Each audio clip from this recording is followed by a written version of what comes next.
ਅੱਛਾ ਵੈਸ ਭਾਈ ਬੜੇ ਬੜੇ ਪਰਸਨੈਲਿਟੀਆਂ ਨਾਲ ਮੁਲਾਕਾਤ ਵੀ ਕੀਤੀ, ਇੰਟਰਵਿਊਜ਼ ਵੀ ਕੀਤੇ, ਉਹਨਾਂ ਕੋਲ ਗਏ ਵੀ, ਗੱਪਸ਼ਪ ਵੀ ਲਾਈ। ਲੇਕਿਨ ਮਾਸ਼ਾਅੱਲਾ ਜਿਸ ਤਰ੍ਹਾਂ ਤੁਹਾਡੇ ਡੇਰਾਦਾਰੀ ਦੇਖੀ ਹੈ, ਮਹਿਮਾਨ ਆ ਰਹੇ ਨੇ, ਮਿਲ ਰਹੇ ਨੇ, ਜਾ ਰਹੇ ਨੇ, ਖਾਣਾ ਪੀਣਾ ਚੱਲ ਰਿਹਾ ਜੀ ਜੀ। ਇਹ ਬਾਕੀ ਲੋਕਾਂ ਵਿੱਚ ਅਸੀਂ ਇਹ ਚੀਜ਼ ਜ਼ਿਆਦਾਤਰ ਨਹੀਂ ਵੇਖੀ। ਖਿਦਮਤ ਗੁਜ਼ਾਰ ਬੰਦੇ ਹੁੰਦੇ ਨੇ, ਲੇਕਿਨ ਇਸ ਤਰ੍ਹਾਂ ਡੇਰਾਦਾਰੀ ਜ਼ਿਆਦਾਤਰ ਨਹੀਂ ਦੇਖੀ। ਜੀ ਜੀ ਇਹ ਕਿਸ ਤਰ੍ਹਾਂ ਇਤਨਾ ਜ਼ਿਆਦਾ ਅਫੋਰਡ ਕਰਦੇ ਹੋ ਤੁਸੀਂ? ਕਿਉਂਕਿ ਹਰ ਐਤਵਾਰ ਨੂੰ ਦੇਖੀ ਤੇ ਤੁਹਾਡੇ ਕੋਲ ਗੈਸਟ ਆ ਰਹੇ ਹੁੰਦੇ। ਜੀ ਜੀ ਅਲਹਮਦੁਲਿਲਾ। ਕੋਈ ਵੀ ਬੰਦਾ ਜਿਹੜਾ ਮੇਰੇ ਕੋਲ ਚੱਲ ਕੇ ਆਉਂਦਾ, ਮੇਰੇ ਸਿਰ ਦਾ ਤਾਜ ਹੈ, ਮੇਰਾ ਸਾਹਿਬ ਹੈ, ਔਰ ਉਹਦੀ ਖਿਦਮਤ ਕਰਨਾ ਮੇਰੇ ਉੱਤੇ ਵਾਜਬ ਨਹੀਂ, ਫਰਜ਼ ਹੈ। ਠੀਕ ਕਿ ਮੈਂ ਆਉਣ ਵਾਲੇ ਪ੍ਰਾਹੁਣੇ ਨੂੰ ਖੁੱਲੀਆਂ ਬਾਵਾਂ ਦੇ ਨਾਲ ਵੈਲਕਮ ਕਰਾਂ ਔਰ ਖੁਸ਼ ਹੋ ਕੇ ਉਹਨੂੰ ਸਿਆਫ ਕਰਾਂ, ਔਰ ਜੋ ਉਹਦਾ ਮੁਕੱਦਰਾਂ ਦੇ ਵਿੱਚ ਹੁੰਦਾ ਖਾਣਾ ਪਾਣੀ ਚਾਏ ਵਗੈਰਾ ਵਗੈਰਾ, ਮੇਰਾ ਤੇ ਖਾਣ ਕੋਲ ਨਹੀਂ ਆਉਂਦਾ, ਨਾ ਹੀ ਮੈਂ ਇੰਨੇ ਜੋਗਾ ਕਿ ਮੈਂ ਕਿਸੇ ਨੂੰ ਆਪਣੇ ਪੱਲਿਓਂ ਖਵਾਵਾਂ। ਜੋ ਵੀ ਆਉਣ ਵਾਲਾ ਇੱਥੋਂ ਖਾਂਦਾ ਉਹ ਆਪਣੇ ਹਿੱਸੇ ਦੀ ਚੋਗ ਸਿਰਫ ਸਾਡੀ ਪਲੇਟ ਦੇ ਵਿੱਚੋਂ ਚੋਗਦਾ, ਖਾਂਦਾ ਉਹ ਆਪਣੇ ਮੁਕੱਦਰ। ਸੋ ਮੈਂ ਇਹਦੇ ਵਿੱਚ ਕੋਈ ਫਖਰ ਤਕੱਬਰ ਗਰੂਰ ਵਾਲੀ ਗੱਲ ਨਹੀਂ ਕਰਦਾ ਕਿ ਮੈਂ ਖਵਾਨਾ। ਬੰਦਾ ਕੌਣ ਹੈ ਕਿਸੇ ਨੂੰ ਖਵਾਉਣ ਜੋਗਾ? ਕੋਈ ਇੰਨੇ ਜੋਗਾ ਜੰਮਿਆ ਹੀ ਨਹੀਂ। ਅੱਲਾਹ ਦੀ ਜ਼ਾਤ ਹੈ ਵਾਹਦ ਕਿ ਅੱਲਾਹ ਪਾਕ ਪੱਥਰ ਦੇ ਵਿੱਚ ਕੀੜੇ ਨੂੰ ਵੀ ਉਹੀ ਦਿੰਦਾ, ਹੈਵਾਨਾਤ, ਜਮਾਦਾਤ, ਹਸ਼ਰਾਤ, ਇਨਸਾਨ, ਹਰ ਚੀਜ਼ ਦਾ ਵਾਰਿਸ ਮਾਲਕ ਤੇ ਉਹੀ ਹੈ ਨਾ। ਸੋ ਦਾਤਾ ਵੀ ਅੱਲਾਹ ਰੱਬੁਲ ਇੱਜ਼ਤ ਹੈ, ਉਹੀ ਦਿੰਦਾ ਤੇ ਆਪਣੇ ਆਪਣੇ ਮੁਕੱਦਰਾਂ ਦਾ ਆਉਂਦੇ ਨੇ, ਖਾਂਦੇ ਨੇ। ਸੋ ਅਲਹਮਦੁਲਿਲਾ ਸਾਨੂੰ ਇਸ ਚੀਜ਼ ਦਾ ਬੜਾ ਮਤਲਬ ਕਿ ਅੱਲਾਹ ਦਾ ਸ਼ੁਕਰ ਅਦਾ ਕਰਨੇ ਆ ਕਿ ਅੱਲਾਹ ਨੇ ਸਾਨੂੰ ਇਸ ਕਾਬਲ ਬਣਾਇਆ। ਬਿਲਕੁਲ ਠੀਕ ਹੈ। ਅੱਛਾ ਵੈਸ ਭਾਈ ਤੁਸੀਂ ਅਕਸਰ ਵੀਡੀਓ ਦੇ ਵਿੱਚ ਮੀਆਂ ਸਾਹਿਬ ਦੇ ਕਲਾਮ ਪੜ੍ਹਦੇ ਹੋ। ਜੀ ਜੀ। ਮੀਆਂ ਸਾਹਿਬ ਦੇ ਸ਼ਾਰ ਪੜ੍ਹਦੇ ਹੋ। ਸਭ ਤੋਂ ਫੇਵਰਟ ਸ਼ੇਅਰ ਜਿਹੜਾ ਤੁਹਾਡਾ ਸਾਡੇ ਨਾਜ਼ਰੀਨ ਨੂੰ ਸੁਣਾਓ। ਮੀਆਂ ਮੁਹੰਮਦ ਬਖਸ਼ ਰਹਿਮਤੁल्लाह ਅਲੈਹ ਆਰਫੇ ਖੜੀ, ਉਹਨਾਂ ਦਾ ਬੋਲਣਾ ਜਿਹੜਾ ਹੈ ਉਹ ਇੰਜ ਹੀ ਕਹਿ ਲਓ ਜਿਵੇਂ ਵਾਰਿਸ ਸ਼ਾਹ ਰਹਿਮਤੁल्लाह ਅਲੈਹ ਨੇ ਫਰਮਾਇਆ ਸੀ, ਵਾਰਿਸ ਸ਼ਾਹ ਦਾ ਬੋਲਣਾ ਭੇਤ ਅੰਦਰ, ਦਾਨਸ਼ਮੰਦ ਨੂੰ ਗੌਰ ਜ਼ਰੂਰ ਯਾਰੋ। ਸੋ ਮੀਆਂ ਮੁਹੰਮਦ ਬਖਸ਼ ਰਹਿਮਤੁल्लाह ਅਲੈਹ ਦੇ ਜਿਹੜੇ ਲਫ਼ਜ਼ ਨੇ, ਇੱਕ ਇੱਕ ਸ਼ੇਰ ਦੇ ਵਿੱਚ ਕਈ ਕਈ ਮਾਨੀ ਨੇ। ਬਿਲਕੁਲ ਹਾਂਜੀ। ਮੀਆਂ ਮੁਹੰਮਦ ਬਖਸ਼ ਰਹਿਮਤੁल्लाह ਅਲੈਹ ਦਾ ਸ਼ੇਰ ਜਿਹੜਾ ਮੈਨੂੰ ਬੜੀ ਗਹਿਰਾਈ ਦੇ ਵਿੱਚ ਜਾ ਕੇ ਤੇ ਸਮਝ ਆਇਆ, ਮੀਆਂ ਸਾਹਿਬ ਫਰਮਾਉਂਦੇ ਨੇ, ਦਾਨਸ਼ਮੰਦਾਂ ਨੂੰ ਸੱਪ ਨਹੀਂ ਲੜਦਾ, ਬਿਲਕੁਲ ਇੱਕ ਖੁੱਡੂ ਦੋ ਵਾਰੀ, ਮੁੜ ਮੁੜ ਧੋਖੇ ਖਾਨ ਮੁਹੰਮਦ ਮਤ ਜਿਨ੍ਹਾਂ ਦੀ ਮਾਰੀ। ਵਾਹ ਵਾਹ ਕੀ ਬਾਤ। ਮੈਂ ਤੁਹਾਨੂੰ ਇੱਕ ਵਾਰੀ ਧੋਖਾ ਦੇ ਛੜਿਆ ਨਾ, ਮੈਂ ਤੁਹਾਡੇ ਨਾਲ ਦਗਾ ਕੀਤਾ, ਮੈਂ ਤੁਹਾਡੇ ਨਾਲ ਕੋਈ ਫਰਾਡ ਕੀਤਾ, ਫਿਰ ਅਗਰ ਦੁਬਾਰਾ ਤੁਸੀਂ ਮੇਰੇ ਤੇ ਫਿਰ ਟਰਸਟ ਕਰਦੇ ਹੋ ਨਾ ਤੇ ਮੇਰਾ ਕਸੂਰ ਨਹੀਂ, ਕਿਉਂਕਿ ਤੁਹਾਨੂੰ ਇੱਕ ਵਾਰੀ ਮੇਰੇ ਨੂੰ ਹੱਥ ਲੱਗ ਚੁੱਕੇ ਨੇ। ਫਿਰ ਤੁਸੀਂ ਦਾਨਸ਼ਮੰਦ ਨਹੀਂ ਅਗਰ ਧੋਖਾ ਖਾ ਕੇ ਫਿਰ ਮੇਰੇ ਤੇ ਤਬਾਰ ਕਰਦੇ।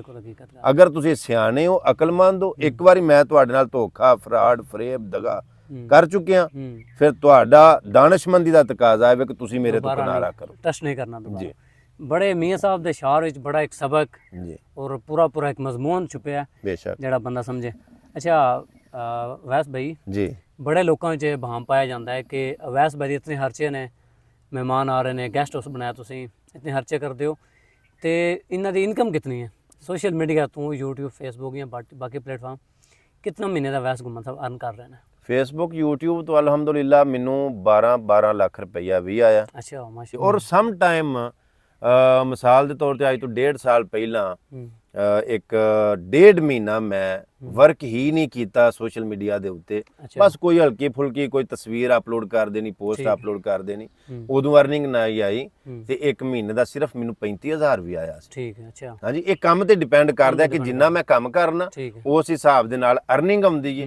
ਔਰ ਅਲਹਮਦੁਲਿਲਾ ਜਿਹੜਾ ਮੇਰਾ ਇਸ ਸਿਲਸਿਲਾ ਮਹਿਮਾਨ ਖਾਨੇ ਵਾਲਾ ਜਿਹੜਾ ਨਿਜ਼ਾਮ ਚੱਲਦਾ ਪਿਆ, ਉਹ ਇਸੇ ਅਰਨਿੰਗ ਦੇ ਵਿੱਚੋਂ ਹੀ ਖਰਚ ਹੁੰਦਾ, ਜਿਹੜੀ ਕਿ ਮਤਲਬ ਇੰਟਰਨੈਟ ਦੀ ਤਰਫੋਂ, ਗੂਗਲ ਐਡਸਨ ਦੀ ਤਰਫੋਂ, YouTube ਚੈਨਲ ਦੀ ਤਰਫੋਂ, Facebook ਪੇਜ ਦੀ ਤਰਫੋਂ ਮੈਨੂੰ ਜਿਹੜੀ ਪੇਮੈਂਟ ਆਉਂਦੀ ਹੈ ਉਹ ਖਰਚ ਹੁੰਦੀ ਹੈ ਮਹਿਮਾਨ ਖਾਨੇ ਦੇ ਵਿੱਚ। ਠੀਕ ਹੈ। ਵੈਸ ਭਾਈ ਜਿਹੜੇ ਯੰਗ ਜਨਰੇਸ਼ਨ ਨਵੇਂ ਲੜਕੇ ਸੋਸ਼ਲ ਮੀਡੀਆ ਤੇ ਆਉਣਾ ਚਾਹੁੰਦੇ ਨੇ, ਕੋਈ ਵਲੋਗਿੰਗ ਕਰਨਾ ਚਾਹੁੰਦਾ ਹੈ ਜਾਂ ਕੋਈ ਇੰਟਰਵਿਊਜ਼ ਕਰਨਾ ਚਾਹੁੰਦਾ ਹੈ, ਕੋਈ ਵੀ ਆਉਂਦੇ ਨੇ, ਲੇਕਿਨ 5-6 ਮਹੀਨੇ ਸਾਲ ਕਰਕੇ ਜਿਸ ਟਾਈਮ ਦੇਖਦੇ ਨੇ ਕਿ ਅਰਨਿੰਗ ਨਹੀਂ ਹੋ ਰਹੀ, ਜਿਨ੍ਹਾਂ 'ਚ ਮੈਂ ਵੀ ਸ਼ਾਮਲ ਹਾਂ ਕਿ 6 ਮਹੀਨੇ ਸਾਲ ਮਿਹਨਤ ਕੀਤੀ ਹੈ ਲੇਕਿਨ ਅਰਨਿੰਗ ਨਹੀਂ ਹੋ ਰਹੀ, ਸਟਰਗਲ ਕਰਨੀ ਪੈਂਦੀ ਹੈ, ਪਿੱਛੇ ਹਟ ਜਾਂਦੇ ਨੇ।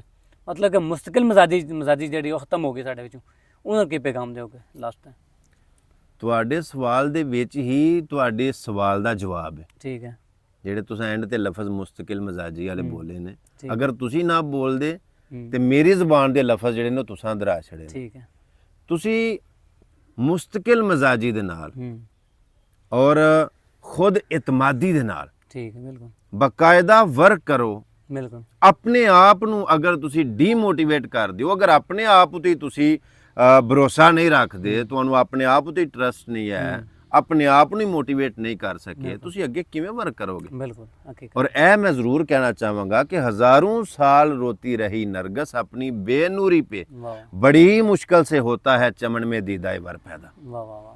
सो ਜਿਹੜੇ ਬੱਚੇ ਨੌਜਵਾਨ हम्म, ਮੇਰੇ ਹਮ ਉਮਰ ਜਾਂ ਮੇਰੇ ਤੋਂ ਛੋਟੇ ਜਾਂ ਮੇਰੇ ਤੋਂ ਵੱਡੇ ਕੋਈ ਵੀ ਸੋਸ਼ਲ ਮੀਡੀਆ ਦੇ ਕੰਟੈਂਟ ਕ੍ਰੀਏਟਰ ਨੇ, ਉਹਨਾਂ ਸਭ ਵਾਸਤੇ ਮੇਰੀ ਇੱਕ ਸਮਝੋ ਕਿ ਐਡਵਾਈਸ ਮਸ਼ਵਰਾ ਹੈ ਉਹਨਾਂ ਨੂੰ ਕਿ ਤੁਸੀਂ ਮੁਸਲਸਲ ਕੰਮ ਕਰਦੇ ਰਹੋ, ठीक है ਮੁਸਤਕਿਲ ਮਜ਼ਾਜੀ ਦੇ ਨਾਲ, ਖੁਦ ਇਤਮਾਦੀ ਦੇ ਨਾਲ ਲੱਗੇ ਰਹੋ, बिल्कुल। ਕਿਉਂਕਿ ਜ਼ਿੰਦਗੀ ਨਾ ਹੀ ਸਟਰਗਲ, ਕੋਸ਼ਿਸ਼, ਮਿਹਨਤ, ਜਦੋਜਹਿਦ ਦਾ ਨਾਮ ਹੈ। ਢੇਰੀ ਢਾਹ ਕੇ ਜਦੋਂ ਬਹਿ ਗਿਆ ਉਦੋਂ ਬਵੇ ਜਦੋਂ ਉਹ ਮਰ ਜਾਏ, बिल्कुल ਮਤਲਬ ਉਹ ਖਤਮ ਹੋ ਗਿਆ, ਫਿਰ ਤੋਂ ਉਹਦਾ ਮਰਨਾ ਬਣਦਾ, ਬਿਲਕੁਲ। ਮਤਲਬ ਉਹ ਬਹਿਣਾ ਬਣਦਾ। बिल्कुल ਅਗਰ ਸਾਹ ਚੱਲਦੇ ਨੇ ਪਏ, ਜ਼ੁਬਾਨ ਕੰਮ ਕਰਦੀ ਹੈ, ਹੱਥ ਸਾਥ ਦਿੰਦੇ ਨੇ ਪਏ, हम्म, ਫਿਰ ਉਹਨੂੰ ਕੋਈ ਵੀ ਕੰਮ ਨਿਰਾ ਸੋਸ਼ਲ ਮੀਡੀਆ ਨਹੀਂ, बिल्कुल ਕੋਈ ਵੀ ਕੰਮ ਜਿਹਦੇ ਵਿੱਚ ਲੱਗਾ ਵੇ ਉਹ ਪੂਰੀ ਮਿਹਨਤ ਕਰੇ। बिल्कुल ठीक है। ਔਰ ਜਦੋਂ ਤੁਸੀਂ ਮਿਹਨਤ ਕਰਦੇ ਹੋ, ਅੱਲਾ ਤੇ ਤਵੱਕਲ ਕਰਦੇ ਹੋ, बिल्कुल ਫਿਰ ਅੱਲਾ ਪਾਕ ਦੀ ਜ਼ਾਤ ਬੰਦੇ ਦੀ ਮਿਹਨਤ ਜ਼ਾਇਆ जाया ਨਹੀਂ नहीं ਕਰਦਾ। जाना, बिल्कुल बेशक। ਜਦੋਂ ਤੁਸੀਂ ਜਦੋਜਹਿਦ ਕਰਦੇ ਹੋ, ਲੱਗੇ ਰਹਿੰਦੇ ਹੋ ਮੁਸਲਸਲ ਮੁਸਤਕਿਲ ਮਜ਼ਾਜੀ ਦੇ ਨਾਲ, ਖੁਦ ਇਤਮਾਦੀ ਦੇ ਨਾਲ, बिल्कुल ਅੱਲਾ ਪਾਕ ਤੁਹਾਡੀ ਮਿਹਨਤ ਕਦੀ ਵੀ ਜ਼ਾਇਆ ਨਹੀਂ ਕਰਦਾ। ਉੱਥੇ ਇੱਕ ਸ਼ੇਰ ਆ ਗਿਆ ਕਿ ਜੋ ਯਕੀਨ ਕੀ ਰਾਹ ਪਰ ਚੱਲ ਪੜੇ उन्हें मंजिलों ने पनाह दी, जिन्हें वसवसों ने डरा दिया वो कदम कदम पर बह गए। वाह वाह। ਸੋ ਜਦੋਂ ਤੁਸੀਂ ਲੱਗੇ ਰਹਿੰਦੇ ਹੋ, ਇੱਕ ਕੰਮ ਖੁਦ ਇਤਮਾਦੀ ਨਾਲ ਕਰੋ, ਪੂਰੀ ਜ਼ਿੰਮੇਵਾਰੀ ਨਾਲ ਕਰੋ, ਅੱਲਾ ਤੇ ਤਵੱਕਲ ਕਰਕੇ ਸ਼ੁਰੂ ਕਰੋ, इंशाल्लाह अल्लाह दी मदद हासिल करोगे बिल्कुल तो अल्लाह तुहानू कामयाबी देगा। क्योंकि उठे जब मुजाहिद तो बोले नसीब नासरुम मिन अल्लाह वफातहुन करीब। वाह वाह वाह क्या बात। हाँ जी, ਜਦੋਂ ਤੁਸੀਂ ਮੁਸਲਸਲ ਵਰਕ ਕਰਦੇ ਹੋ ਤੇ ਤਵੱਕਲ ਕਰਦੇ ਹੋ, ਉਹ ਤੁਹਾਡੀ ਮਿਹਨਤ ਜ਼ਾਇਆ ਨਹੀਂ ਕਰੇਗਾ। ਇਨਸ਼ਾਅੱਲਾ ਤੁਸੀਂ ਆਪਣੀ ਮੰਜ਼ਿਲ ਨੂੰ बिल्कुल ਪਾ ਹੀ ਲਓਗੇ। इंशाल्लाह। ਆਖਰੀ ਸ਼ੇਰ ਤੁਹਾਡੇ ਸਵਾਲ ਦੇ ਜਵਾਬ ਅੰਦਰ ਮੈਂ ਇਹ ਸ਼ੇਰ ਜ਼ਰੂਰ ਬੋਲਾਂਗਾ बिस्मिल्लाह। कि मंजिल तो मिल ही जाएगी चाहे ठहर कर ही सही, वाह वाह। नादान तो वो है जो घर से निकले ही निकले नहीं। नहीं। वाह वाह। मंजिल मिल जाएगी, ਤੁਹਾਨੂੰ ਕੋਈ ਨਾ ਕੋਈ ਪਾਸਾ, ਕੋਈ ਜਿਹੜੀ ਕੰਮ ਵਾਸਤੇ ਤੁਸੀਂ ਸਟਰਗਲ, ਕੋਸ਼ਿਸ਼, ਮਿਹਨਤ, ਜਦੋਜਹਿਦ ਕਰ ਰਹੇ ਹੋ, ਤੁਹਾਨੂੰ ਮਿਹਨਤ ਦਾ ਫਲ ਜ਼ਰੂਰ ਮਿਲੇਗਾ। ਲੇਕਿਨ ਸ਼ੁਰੂ ਕਰੋਗੇ ਤੇ ਮਿਲੇਗਾ ਨਾ।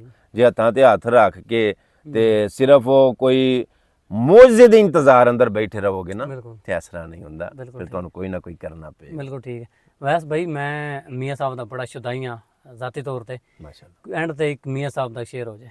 ਸ਼ਦਾਈ ਤੁਸੀਂ ਹੋ ਤਾਂ ਫਿਰ ਤੁਸੀਂ ਸੁਣਾਓ ਨਾ। ਸਰ ਮੈਨੂੰ ਤੁਹਾਡੇ ਲਹਿਜੇ ਸੁਣਨਾ ਪਸੰਦ ਹੈ। ਨਹੀਂ, ਮੈਂ ਤੁਹਾਨੂੰ ਇੱਕ ਗੱਲ ਇਹ ਕਹਿਣਾ ਚਾਹੁੰਦਾ ਕਿ ਜਿਹੜਾ ਬੰਦਾ ਸੁਣਨਾ ਪਸੰਦ ਕਰਦਾ ਨਾ, ਉਹ ਸੁਣਾਉਣਾ ਵੀ ਪਸੰਦ। ਮੈਂ ਜ਼ਰੂਰ ਸੁਣਾਵਾਂਗਾ, ਅੱਗੇ ਸੁਣਾਇਆ।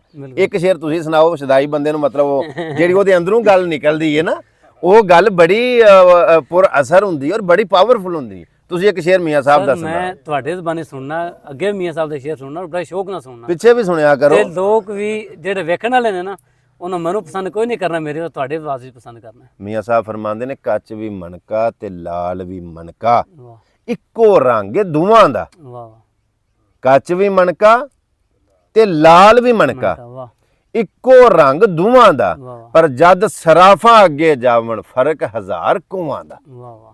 ਵੇਖਣ ਦੇ ਵਿੱਚ ਕੱਚ ਵੀ ਲਾਲ ਵੀ ਦੋਵੇਂ ਮਣਕੇ ਇੱਕੋ ਜਿਹੇ ਹੁੰਦੇ ਨੇ, ਲੇਕਿਨ ਜਦੋਂ ਕੱਚ ਕਿਸੇ ਪਹਿਚਾਣ ਵਾਲੇ ਬੰਦੇ ਦੇ ਸਾਹਮਣੇ ਮਣਕਾ ਜਾਏਗਾ ਨਾ ਕੱਚ ਦਾ, ਤੇ ਪਹਿਚਾਣ ਵਾਲਾ, ਪਰਖ ਵਾਲਾ, ਬਰੀਕ ਬੰਦਾ ਜਿਹੜਾ ਜਾਣਕਾਰੀ ਰੱਖਦਾ, ਉਹ ਵੇਖ ਕੇ ਆਖੇਗਾ ਕਿ ਨਹੀਂ ਭਾਈ ਇਹ ਲਾਲ ਨਹੀਂ ਹੈ, ਮਣਕਾ, ਲੇਕਿਨ ਇਹ ਕੱਚ, ਇਹ ਕੱਚ। ਹਾਂਜੀ, ਤੇ ਜਿਹੜਾ ਲਾਲ ਹੈ ਉਹ ਦੂਰੋਂ ਪਿਆ ਲੱਭਦਾ। ਉਂਝ ਹਾਰੀ ਸਾਰੀ ਸਾਰੇ ਬੰਦੇ ਲਾਲ ਵੀ ਪਹਿਚਾਨ ਨਹੀਂ ਸਕਦੇ। ਸੋ ਜਿਹੜੇ ਬੰਦੇ ਪਰਖ ਕਰਨ ਵਾਲੇ ਨੇ, ਜਿਹੜੇ ਪਹਿਚਾਣ ਕਰਨ ਵਾਲੇ ਨੇ, ਜਿਹੜਾ ਨੌਲੇਜ ਰੱਖਦੇ ਨੇ, ਜਾਣਕਾਰੀ ਰੱਖਦੇ ਨੇ, ਉਹ ਤੁਹਾਨੂੰ ਦੱਸ ਛੜਨਗੇ ਭਾਈ ਇਹ ਕੱਚ ਤੇ ਇਹ ਲਾਲ ਹੈ। ਵਾਹ ਵਾਹ ਵਾਹ ਕੀ ਬਾਤ ਹੈ। ਬਹੁਤ ਸ਼ੁਕਰੀਆ ਅਵੈਸ ਭਾਈ ਜੀ। ਨਜ਼ਰੀਨ, ਅਵੈਸ ਭਾਈ ਨਾਲ ਅਸੀਂ ਗੱਪਸ਼ਪ ਕੀਤੀ। ਮਾਸ਼ਾਅੱਲਾ ਇਹਨਾਂ ਨੇ ਬੜੇ ਪਿਆਰੇ ਪਿਆਰੇ ਮੀਆਂ ਸਾਹਿਬ ਦਾ ਕਲਾਮ ਸੁਣਾਏ, ਬਾਕੀ ਸ਼ੇਰੋ ਸ਼ਾਇਰੀ ਸੁਣਾਈ, ਆਪਣੇ ਸਟਰਗਲ ਦਾ ਵਾਕਿਆ ਇੱਕ ਇਹਨਾਂ ਨੇ ਸ਼ੇਅਰ ਕੀਤਾ ਸਾਡੇ ਨਾਲ। ਉਮੀਦ ਕਰਨਾ ਕਿ ਇਹ ਗੱਪਸ਼ਪ ਤੁਹਾਨੂੰ ਬੇहद ਪਸੰਦ ਆਈ ਹੋਗੀ। ਅਗਰ ਪਸੰਦ ਆਈ ਹੈ ਇਹਨੂੰ ਅੱਗੇ ਵੀ ਸ਼ੇਅਰ ਕਰ ਦਿਓ, ਆਪਣੀ ਰਾਏ ਦਾ ਬਜ਼ਰੀਆ ਕਮੈਂਟ ਇਜ਼ਹਾਰ ਕਰੋ। ਇਹਦੇ ਨਾਲ ਮੈਨੂੰ ਇਜਾਜ਼ਤ ਦਿਓ। ਅੱਲਾਹ ਹਾਫਿਜ਼। ਅੱਲਾਹ।